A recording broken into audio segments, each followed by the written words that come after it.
Hi friends, मेरे डेजर classes में आप लोग का बहुत बहुत स्वागत करता हूं। तो फ्रेंड्स, इन्वायरमेंट का क्वेश्चन यहां पे आज करेंगे, जो कि आपके सिलेबस में दिया होगा CGSI जीके को क्वेश्चन में, जो कि यहां से पूछा जाएगा क्वेश्चन। तो यहां पे वो क्वेश्चन लेकर आया हूं मैं, जो आपके एग्ज़ाम में जो कि पूछा जाएगा, और आपके एग्ज़ाम पे बेस पे क्वेश्चन बनाया गया है, जो कि इम्पोर्टेंट है। तो स्टार्ट करेंगे आज इन्वायरमेंट का क्वेश्चन, जो कि हर टॉपिक से यहाँ पे जो कि क्वेश्चन पूछा जाएगा। तो स्टार्ट करते हैं आज का इन्वायरमेंट का क्लास, जो कि आपके CGSI के लिए बहुत ही ज़्यादा इंपॉर्टेंट होने वाला है। चाहे PSC व्यापम कोई भी एग्ज़ाम हो, सभी एग्ज़ाम के लिए बहुत ही इम्पोर्टेंट है। तो पर्यावरण से अभिप्राय है, तो UPP से 2006 में क्वेश्चन आया हुआ है।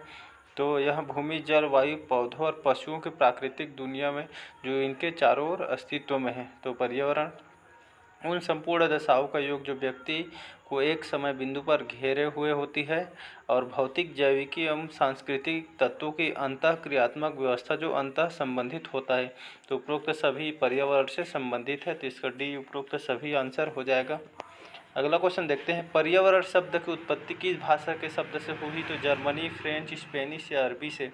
तो जो पर्यावरण शब्द है तो किस भाषा की उत्पत्ति से हुई है? तो आपके फ्रेंच लैंग्वेज से हुई है, तो इसका बी ऑप्शन सही हो जाएगा। पर्यावरण शब्द आपके फ्रेंच भाषा से इस पे पर्यावरण शब्द की उत्पत्ति हुई है, तो इसका बी ऑप्शन सही हो जाएगा। अगला क्वेश्चन देखते हैं, पर्यावरण किससे बनता है? जैविकी घटकों से या भू आकृति घटकों से या अजैव घटकों से या उपरोक्त सभी। तो पर्यावरण आपके जैविक घटकों से और भू आकृतिक घटकों से और अजैव घटकों से। तो उपरोक्त सभी इसका सही आंसर हो जाएगा। BPSC 2011 में आया हुआ क्वेश्चन है, देख सकते हैं। अगला क्वेश्चन है, पर्यावरण एक अविभाज्य समष्टि है जिसकी रचना होती है भौतिक तंत्र से, जैविक तंत्र से या भौतिक एवं जैविक तंत्र से या भौतिक, जैविक एवं सांस्कृतिक तत्व वाले पारस्परिक क्रिया तंत्रों से।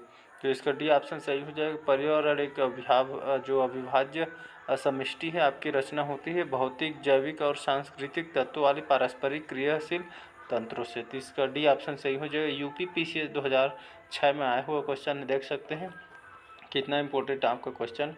अधोलिखित में भौतिक पर्यावरण का तत्व नहीं है? तो भूमि के रूप में मिट्टियाँ, खनिज और बस्तियाँ। तो इसका डी ऑप्शन सही हो जाएगा। अधोलिखित में भौतिक पर्यावरण का तत्व नहीं है, आपका बस्तियाँ इसमें नहीं आएगा। भूमि के रूप में मिट्टियाँ और खनिज आपके जो कि भौतिक पर्यावरण के तत्व के अंतर्गत आता है। तो MPPCS 2001 में आया हुआ क्वेश्चन है ये। अगला क्वेश्चन देखते हैं, मानव गतिविधियों से परिवर्तित पर्यावरण कहलाता है? तो मानव गतिविधियों से जो परिवर्तित पर्यावरण क्या कहलाता है? तो यह एंथ्रोपोजेनिक पर्यावरण कहलाता है। तो इसका बी ऑप्शन सही हो जाएगा। एंथ्रोपोजेनिक पर्यावरण कहलाता है मानव गतिविधि से जो परिवर्तित पर्यावरण होता है। अगला क्वेश्चन देखते हैं, पारिस्थितिक शब्द का प्रयोग सर्वप्रथम किसने किया था? तो पारिस्थितिक शब्द को सर्वप्रथम जो प्रयोग करने वाले जो अर्नेस्ट हैकल है, इन्होंने पारिस्थितिक शब्द को सर्वप्रथम प्रयोग इन्होंने किया था। UPPSC में तो कि 2003 में आया हुआ क्वेश्चन है, ये क्वेश्चन इंपॉर्टेंट है, याद रखिएगा। सर्वप्रथम प्रयोग आपके पारिस्थितिक शब्द का अर्नेस्ट हैकल ने किया था, तो इसका बी ऑप्शन सही हो जाएगा। अगला क्वेश्चन देखते हैं, पारिस्थितिक निम्नलिखित के बीच पारस्परिक संबंधों का जो अध्ययन क्या कहलाता है? तो वहाँ जीव और वातावरण कहलाता है। तो यहाँ पारिस्थितिकी के बीच पारस्परिक संबंधों का अध्ययन यहाँ आपका जीव और वातावरण कहलाता है। अगला क्वेश्चन देखते हैं, पारिस्थितिक तंत्र की संकल्पना को प्रस्तावित किया था? तो आपके टांसले ने जो कि इसको प्रस्तावित किया था पारिस्थितिक तंत्र की संकल्पना। तो इसका डी टांसले इसका सही आंसर हो जाएगा। अगला क्वेश्चन देखते हैं, पृथ्वी का सर्वाधिक वृहद पारिस्थितिक तंत्र निम्नलिखित में से कौन सा है? तो जलमंडल, जीवोम, स्थलमंडल, जैवमंडल। तो इसका डी ऑप्शन सही हो जाएगा। जैवमंडल जो पृथ्वी के जो सर्वाधिक वृहद पारिस्थितिक तंत्र जो कि आपका जैवमंडल कहलाता है। तो इसका डी ऑप्शन सही हो जाएगा। अगला क्वेश्चन देखते हैं, जहाँ जीव रहता है उसे सटीक जगह को क्या कहते हैं? तो वो आवास, परितंत्र, निकेत या नीच या उपरोक्त में से कोई नहीं। तो इसका डी ऑप्शन सही हो जाएगा। उपरोक्त में से कोई नहीं इसका आंसर हो जाएगा। अगला क्वेश्चन देखते हैं, सबसे अधिक स्थिर पारिस्थितिक तंत्र कौन सा है? तो सबसे अधिक स्थिर पारिस्थितिक तंत्र आपका जो सागरीय महासागर होता है, जो आपका जो कि स्थिर पारिस्थितिक तंत्र होता है। अगला क्वेश्चन देखते हैं, पादप और जंतु फैलाव वितरण को प्रभावित करने वाले भू आकृतिक कारक घटक। तो यहाँ CDS 2020 में आया हुआ क्वेश्चन है। तो इसका डी ऑप्शन सही हो जाएगा। ढाल, कोण और ढाल आकृति और अपेक्षित उभार आपके यह भू आकृतिक कारक के घटक हैं जो पादप और जंतु फैलाव वितरण को प्रभावित करते हैं। तो इसका डी ऑप्शन सही हो जाएगा। अगला क्वेश्चन है, निम्नलिखित में कौन सा कृत्रिम पारिस्थितिक तंत्र है? तो धान का खेत, वन, घास का मैदान और झील। तो जो आपका धान का खेत है जो कि यह कृत्रिम पारिस्थितिक तंत्र के अंतर्गत आता है। तो यह यूपीपीसीएस 2016 में आया हुआ क्वेश्चन है, देख सकते हैं।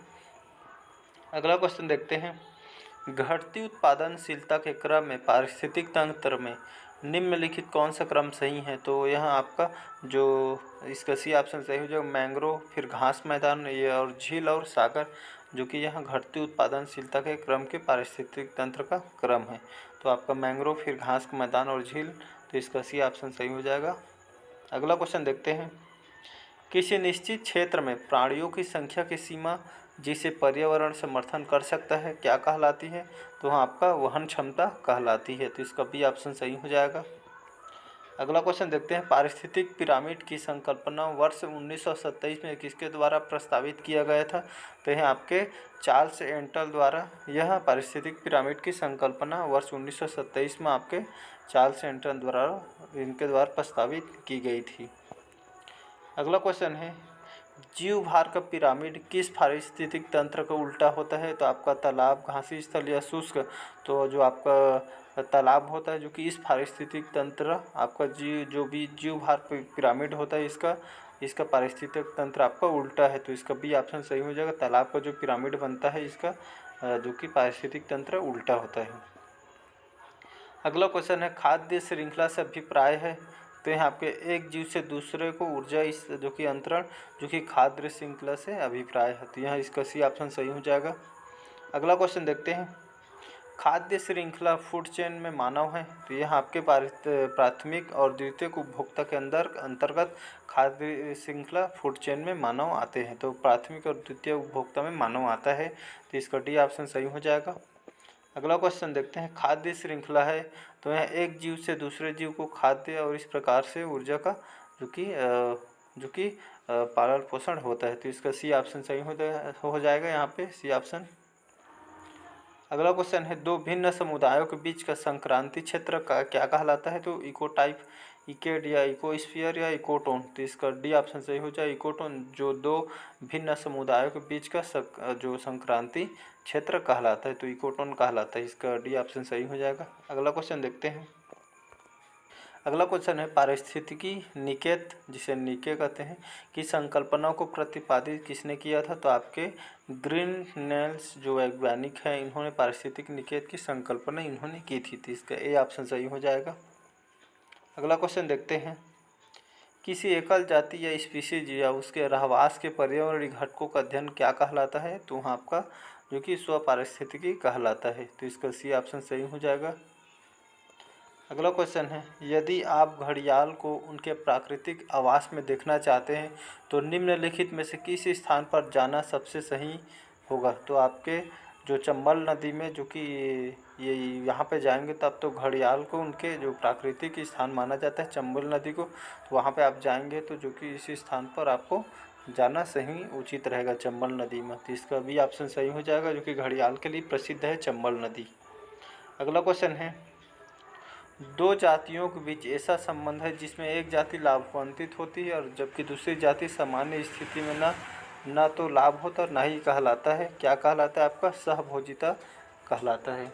अगला क्वेश्चन देखते हैं, लाइकेन, कवकमूल तथा हर्मिट केकड़े के किसका उदाहरण है?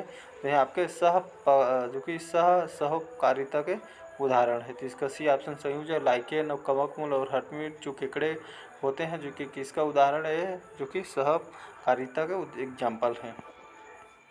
अगला क्वेश्चन है, जब दो जीव एक साथ रहते हैं किंतु इस प्रक्रिया में केवल एक जीव को लाभ होता है, इस स्थिति को क्या कहा जाता है? तो इस स्थिति को। अगला क्वेश्चन है हमारा, अपने ही वातावरण में जो कि एक जैव समुदाय जैसे तालाब, महासागर, वन, यहाँ तक कि एक जो कि जल जीवनशाला भी होता है तो इसको क्या कहते हैं? तो इसको जियोम या बायोम कहलाता है। जो कि एक समुदाय में जैसे तालाब, महासागर जो कि एक ही जल जीवन में रहते हैं उसको जियोम या बायोम कहलाता है। इसका ए ऑप्शन सही हो जाएगा। अगला क्वेश्चन देखते हैं। शब्द डेनिसोवन कभी कभी समाचार माध्यमों से किस संदर्भ में आता है? तो आपके यह एक आदि मानव जाति स्पीसीज के संदर्भ में आता है, तो इसका बी ऑप्शन सही हो जाएगा। IAS प्री 2019 में आए हुए क्वेश्चन है, देख सकते हैं क्वेश्चन बहुत ही इंपॉर्टेंट है, तो यह आपका बी ऑप्शन सही हो जाएगा। एक आदि मानव जाति जिसे स्पीसीज के संदर्भ में आता है। अगला क्वेश्चन देखते हैं। तो क्वेश्चन को यहीं तक रखते हैं क्योंकि वीडियो बहुत ही लंबा हो जाएगा, इसलिए क्वेश्चन को यहीं तक रखते हैं। कल नेक्स्ट टॉपिक में इन्वायरमेंट का क्वेश्चन लेकर आऊँ जो कि आपके एग्जाम के लिए बेस पे बनाया गया है। तो नेक्स्ट पार्ट में मिलते हैं। अगर अच्छा लगे चैनल को सब्सक्राइब कीजिए, शेयर कीजिए और लाइक कीजिए। मिलते हैं अगले पार्ट में। तो आज के लिए बस इतना ही। Thank you.